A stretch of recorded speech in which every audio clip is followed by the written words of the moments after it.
In the spring of 1943, in a quiet wood in the English countryside, 4 boys made a discovery that would haunt this nation for more than 80 years. Inside the hollow of a wych elm tree, hidden as though placed there with deliberate care, was a human skull, and with it cloth forced deep into the mouth. The woman in the tree was never identified. Her name, her life, and whoever ended it, swallowed whole by the war and by time. Then, a year after the bones were found, a message began appearing on walls across the region, written in chalk by an unseen hand, asking a question nobody could answer. It remains one of Britain's most enduring unsolved mysteries, a puzzle with real bones at its center and a name that may never be spoken. We are going to lay every piece of evidence on the table together: the bones, the graffiti, the severed hand, the wartime secrets. And we are going to work through them with you, clue by clue. By the end, the decision is yours. Weigh what we find, consider what the evidence allows, and ask yourself, who put Bella in the wych elm? Chapter 1. Something inside the tree. It was the morning of April 18th, 1943. 4 teenage boys had slipped into Hagley Wood in Worcestershire to poach birds. One boy, Robert Hart, wandered off alone toward a large wych elm. The tree was old, its hollow trunk wide enough to hide something entirely from view. He reached inside, hoping to find a bird's nest. His fingers closed around something smooth and rounded. He thought at first it was an animal skull. Then he saw the teeth, and he understood it was human. The boys had also found, pressed inside that same hollow, a woman's shoe and fragments of cloth. Consider what that means. A skull, a shoe, cloth, all placed inside a living tree. Think about that arrangement for a moment. What does it tell you about who put these things there, and why? The boys replaced the skull in the tree, walked home, and told no one, not for nearly 24 hours. Let's open the board. The location: Hagley Wood, Worcestershire, England, and unknown. The victim: Bella. Chapter 2. 4 boys, 1 secret. April 18th, 1943. 4 boys slipped into Hagley Wood, Worcestershire, looking for birds' nests. They were poaching. Illegal then, and they knew it. One of them, Robert Hart, 15 years old, climbed the great wych elm to peer inside its hollow trunk. His fingers found something smooth and curved in the dark. He pulled out a human skull. The boys saw hair still clinging to it, and a fragment of what looked like clothing caught inside the opening. They put the skull back. They walked home and said nothing, bound together by fear of punishment for the poaching. Think about that for a moment. A full night passed while those boys carried this secret alone. By morning, one boy, Bob Farmer, could bear it no longer and told his father. His father went straight to the police in Hagley. Officers reached the wych elm that same morning, and what they found inside that trunk was not only a skull. On the board so far, unknown. The victim, Bella. Now we pin up unknown, the perpetrator. Chapter 3. The elm gives up its secrets. April 1943. Hagley Wood, Worcestershire. When police arrived at the tree, They found far more than the boys had described. The skeletal remains were near complete. A woman, almost certainly adult. She had been forced into the hollow trunk, a space barely wide enough to hold her. Crucially, investigators determined she had been placed there while the body was still fresh. Cloth had been forced deep into her mouth.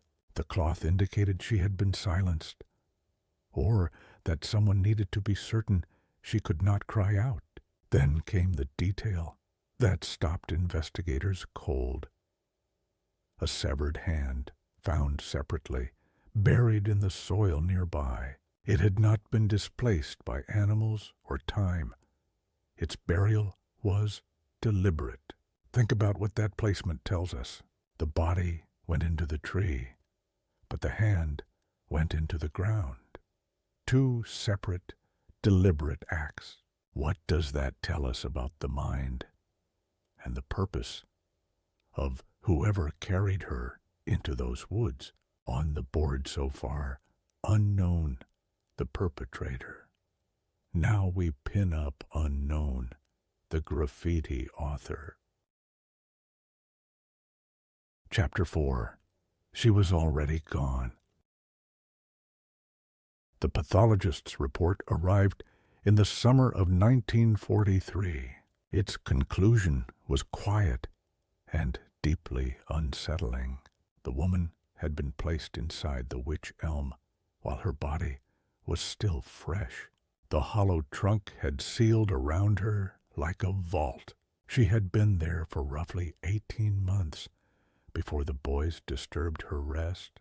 That places her death at the height of wartime Britain. Blackouts, disruption, missing persons buried in bureaucracy. Investigators combed through wartime missing persons files. Dental records were compared against every available register. Think about what that means for a moment. 18 months, wartime chaos, a sealed tree. Someone chose that tree deliberately. Someone who understood what it would do.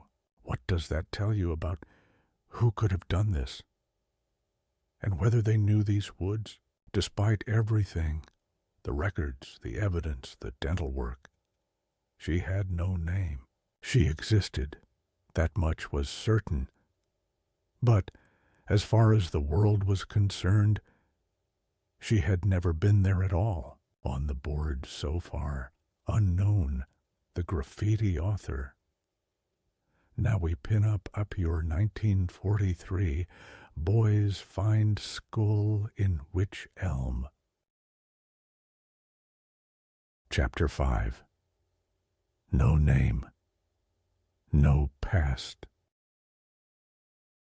In the weeks after the discovery, investigators fanned out across Worcestershire. Every police district in wartime Britain received a description of the unknown woman. The missing persons ledgers from 1941 were pulled and searched, page by patient page. No report matched her. Her clothing offered investigators almost nothing. Plain, wartime fabric, utterly unremarkable. Forensic examiners studied her teeth, hoping for a dental record match. No dentist in Britain came forward to identify their work. Not a single person, no family member, no neighbor, no employer, came forward to claim her. Consider what that silence means.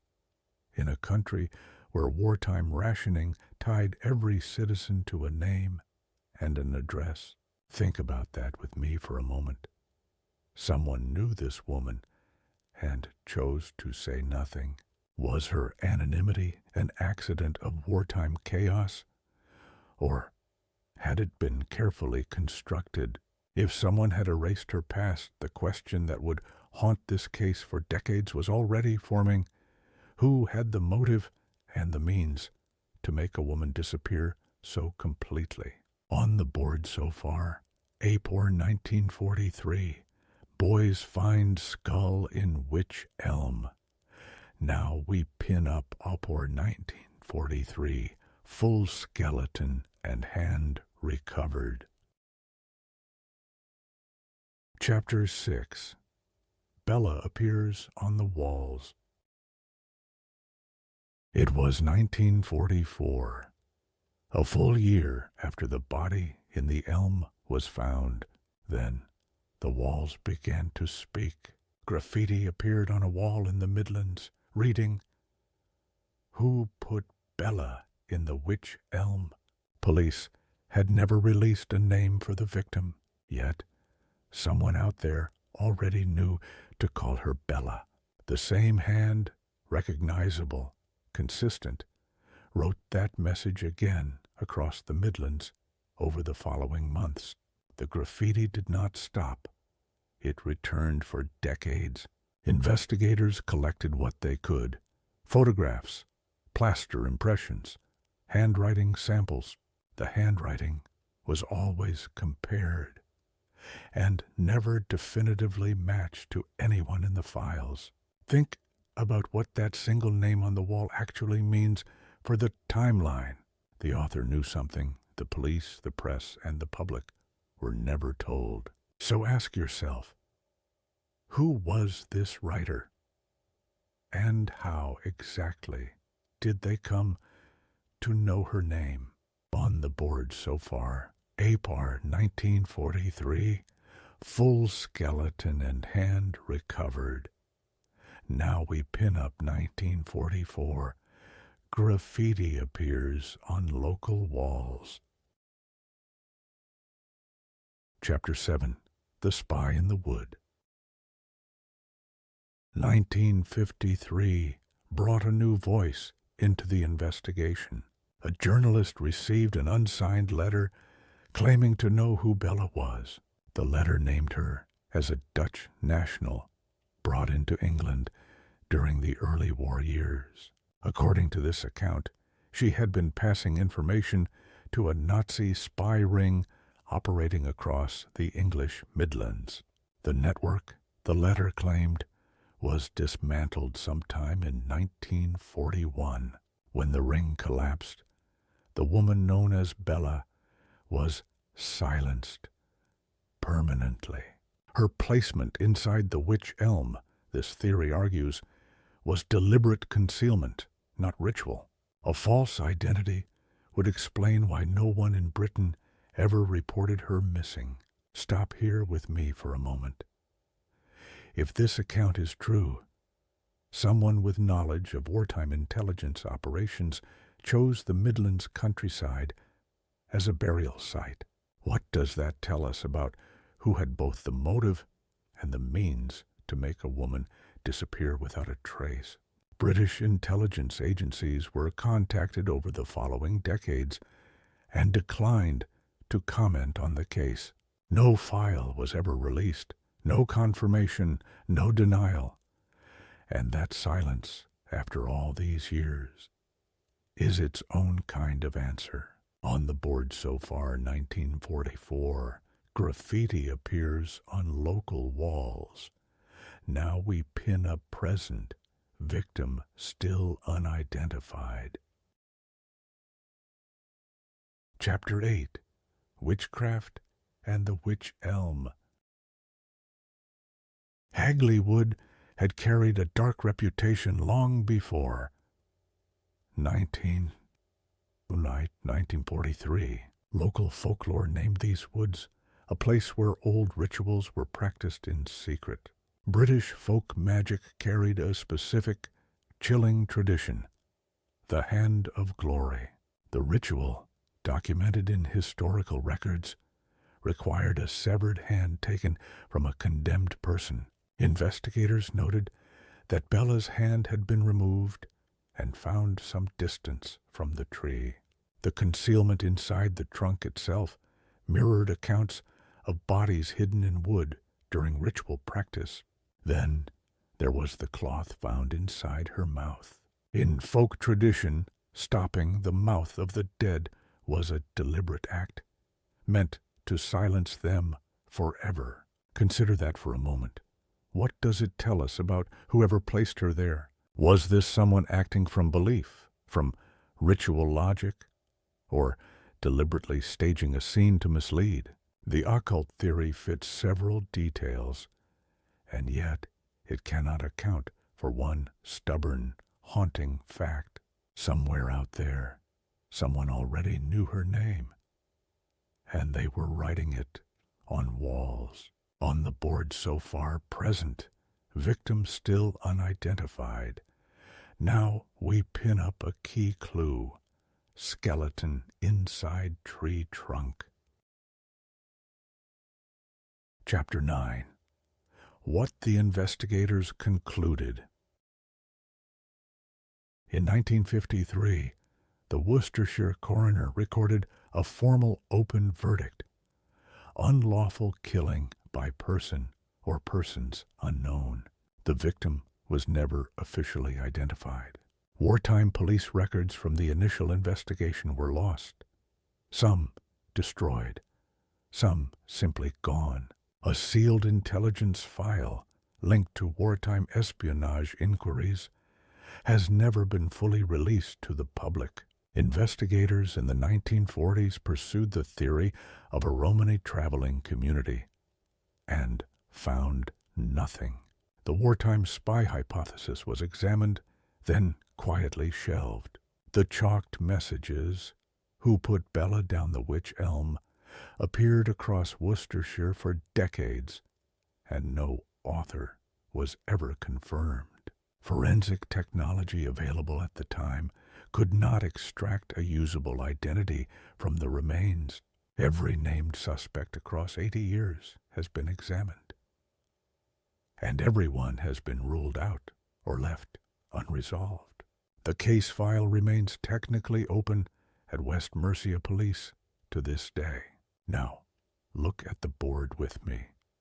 The taffeta dress, the hand in the ground, the sealed file, the spy rumor, the chalk on the wall. What do you make of it? Taken all together, does the pattern suggest chance or something arranged? Because one thread, one document we have not yet shown you, changes the shape of everything. On the board so far, a key clue: skeleton inside tree trunk. Now we pin up a key clue: severed hand buried nearby. Chapter 10. The board is yours now. Every clue in this case now sits before you. A Wych Elm in Hagley Wood, Worcestershire, 1943, and a skull inside it. A severed hand was found nearby, separately, in the leaf litter. A scrap of taffeta cloth was lodged in her throat. She had been dead roughly 18 months before. Those 4 boys stumbled upon her. Then, in 1944, the graffiti appeared: "Who put Bella in the Wych Elm?" and kept reappearing for decades. Someone knew a name that the police did not. A wartime spy network, a Dutch woman, a dropped wireless operator. The intelligence angle arrived years later. Then came the occult theory: a hand of glory ritual, a deliberate placement, a body used.